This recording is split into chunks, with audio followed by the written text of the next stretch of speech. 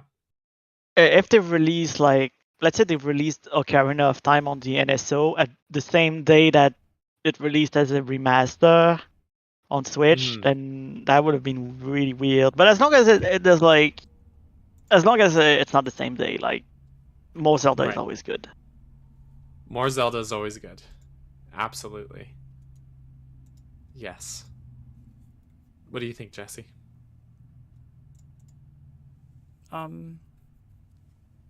Give the question again. I was fixing the chat box. Sorry. Oh, sorry. They just asked, what do you think of getting multiple Zelda entries around the same time via Game Boy Online, like for NSO, as well as HD ports? Oh yeah, they've done similar stuff like that before. Like I don't think it was the same year, but it was like within 1 year of each other. We had like, I think it was Majora's Mask 3D, Twilight Princess HD, and I want to say Triforce Heroes. I think so. And then whenever they were, around the time they were releasing Ocarina of Time 3D, they also released the Four Swords Anniversary thing. And then, of course, last year they had all the Mario games. Or maybe it was the year before. They had all the Mario games come out, which even led into the next year. I cannot hear you, Mel. I'm so sorry. Oh no, what I'm talking. Hi. Jesse. Hey, so I'm talking. Hi. I think we may have to... Jesse, can you hear me? Yes, yes. Hi. I also can't hear you. Maybe it's my headphones. I can hear him. Can you hear me, Daniel? Daniel can hear you, but not me. One sec. I'm just gonna... Hello! Oh. Oh, that fixed it. I just had to leave and come back and troubleshooting 101. Now I can hear you, Jesse. I do? Okay, let me try. Can you hear me? Yep, I can hear you just fine. So that's Daniel then.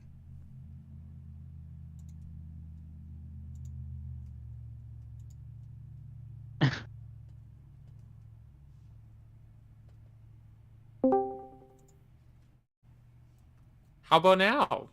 Now you sound good. Oh, that's good. Okay, so we are streaming again.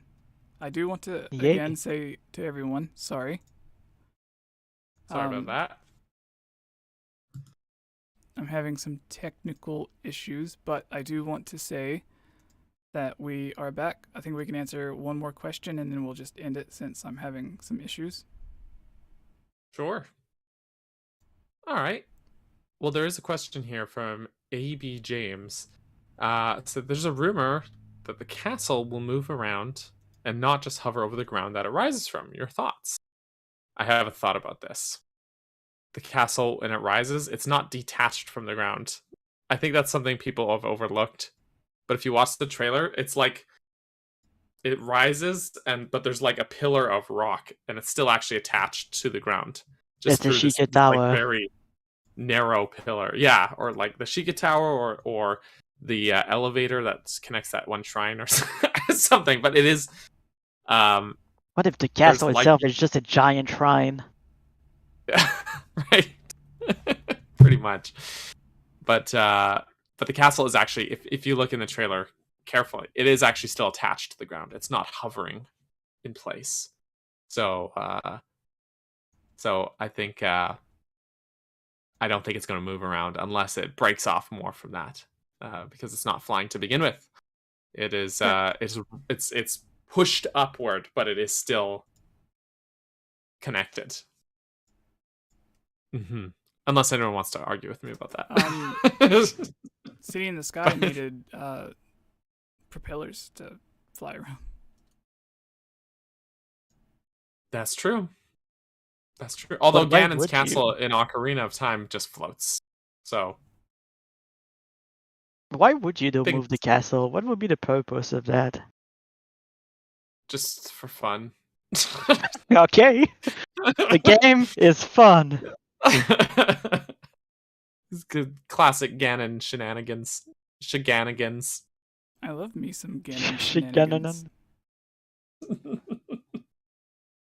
Yes. So yeah, I would really, there's this I don't know, this moblin named Natsu. Oh yeah. He asked a question, but I'm afraid to look for it since everything is so iffy on my end. So is there was it in Discord or it was a private message on Discord. Are there any more questions in the Discord thing that people asked? That we haven't already covered? Does not appear to be the case. The only other question in the Discord mailbag is about Zelda Breath of the Wild 2 trailer, which we actually already talked about earlier. Keeper of Light says it's not flying here. The castle is a tower. What it looks like to me, it's hard to see, but it looks like it's like the rock is, it's like almost like a cone shape. But it's still like the rock from underneath the castle is still. Yeah. Do you remember that video, or there was an image I showed you and Rick like a year or two ago, and then I made a video talking about it. It was like the craziest theory that I seen. Someone said that the legs? Yeah, and someone said in Age of Calamity that they say, I think it's Age of Calamity. Somewhere in the game it says something about like some mechanical or some sort of structure being underneath the castle.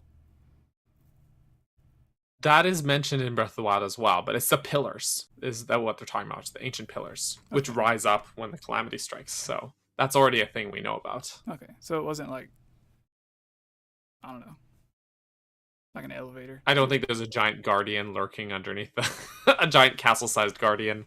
Yeah. One of the pillars is like actually like a ball with like spikes on the top, and then like the actual ball is like rising.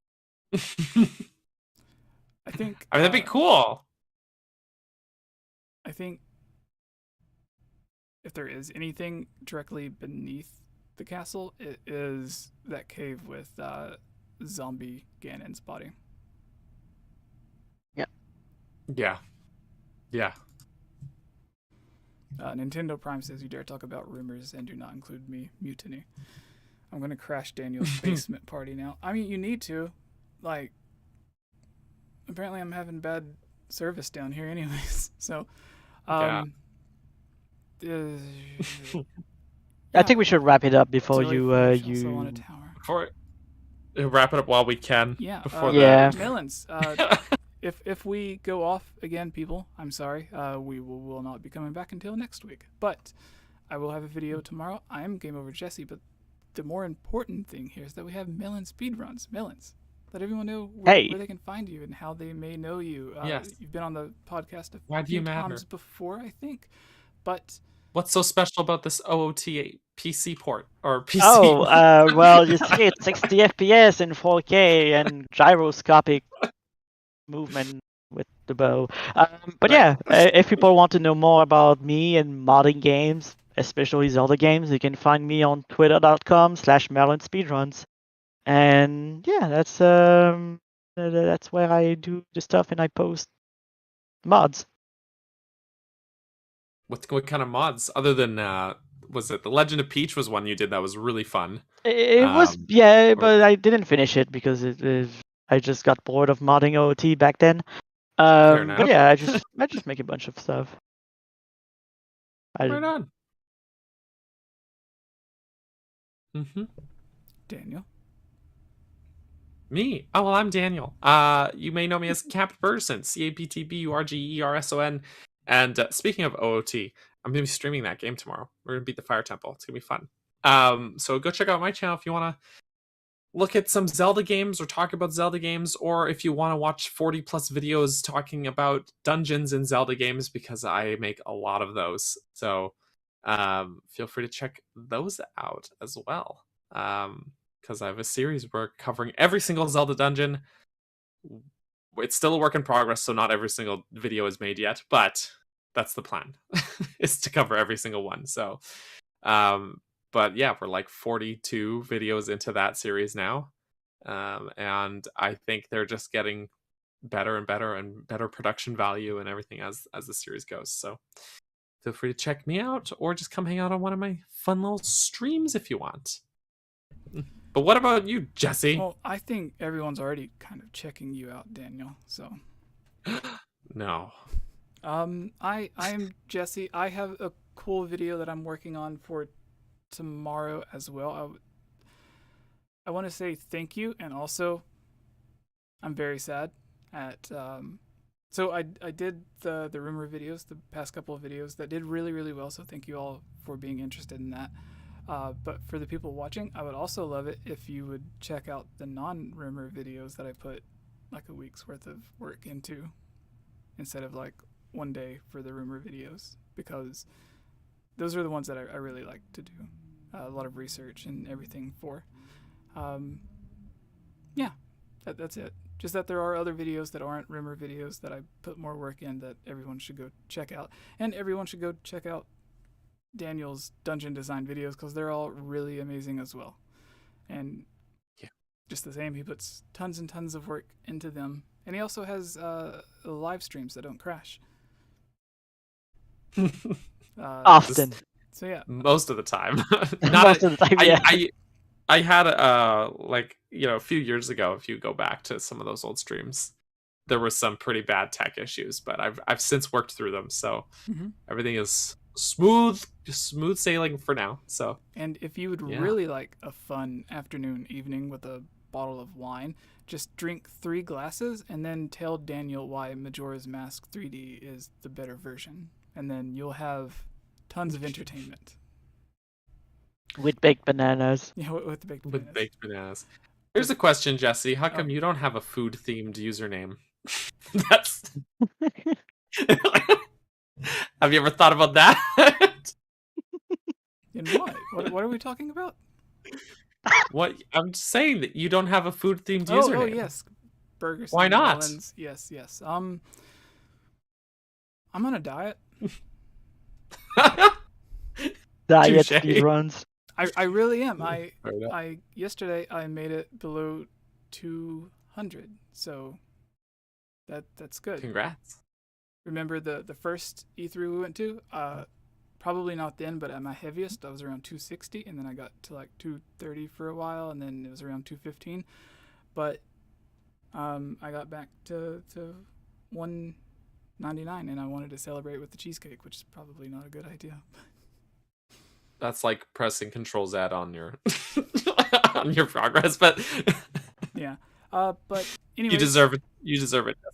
Thank you, everyone. Basement of Light. I'll read your theory after this, but I think we're going to head out. Thank you guys for tuning in. Please check out all of our stuff. There are links to everything in the description, and if Daniel, you want to put a link to Melon's Twitter in the chat.